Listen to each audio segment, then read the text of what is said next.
விஜய் உச்சநீதிமன்றத்தை அணுகினாரு. அவர் கேட்டதற்கான தீர்ப்பு வழங்கப்பட்டிருக்கிறது. அதாவது சிபிஐ விசாரணையை மேற்கொள்ள போகிறது. Retired supreme court judges commission form பண்ணியிருக்கிறாங்க. அவர்களும் இந்த விசாரணையை மேற்கொள்ள போயிருக்கிறார்கள். இதில் வரக்கூடிய இந்த விசாரணையில் வரக்கூடிய விஷயம் பாதகமா சாதகமா அப்படிங்கிறத அது வரும்போது தான் தெரியும்.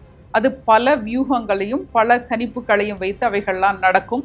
அது ஒரு புறம் இருக்க, விஜய் உண்மையாகவே மக்களுக்கான அரசியல் களத்தை இப்பொழுது இந்த இவ்வளவு பிரச்சனை 41 பேர் அவருடைய கூட்டத்தில் இறந்தார்கள் என்றதற்கு பின்பு உண்மையான அரசியல் களத்தை உருவாக்கி விட்டாரா அப்படிங்கும்போது தமிழக பெண்கள் இயக்கம் திரும்ப திரும்ப சொல்லுகிறது, மிகச் சிறிய மாற்றங்கள் தான் மிகப்பெரிய மாற்றங்களை உருவாக்கும். அவ்வாறு சிறிய மாற்றம் என்பது தமிழக பெண்கள் இயக்கம் இன்னைக்கு ஒவ்வொரு பப்ளிக் ஸ்பேஸ்லையும், குறிப்பாக இந்த அரசியல் கட்சி கூட்டங்களில் 50% பெண்களுக்கான இருக்கைகள் ஒதுக்கப்பட வேண்டும், அவர்களுக்கான தனிப்பட்ட பாதுகாப்பான வழிகள் அமைக்கப்பட வேண்டும், அவர்களுக்கான கழிப்பறை வசதிகள் போதுமான தண்ணீர் வசதியுடன் அமைக்கப்பட வேண்டும் அப்படிங்கிற கோரிக்கையை முன் வச்சிருக்கோம். அதற்காக நீதிமன்றத்தையும் அணுகியிருக்கும். ஆனால் விஜய் இன்று வரை உச்சநீதிமன்றத்தை அணுகியது தவிர தன்னுடைய நிர்வாகிகளோடு எத்தனை கலந்தாலோசனை கூட்டத்தை நடத்தி இருக்கிறார். அவ்வாறு கலந்தாலோசனை கூட்டத்தை அவரே தனிப்பட்ட முறையில் ஒவ்வொரு நிர்வாகிகளோட என்ன பேசினாரு, எப்படி இன்டராக்ட் பண்ணாரு அப்படிங்கிறதுக்கான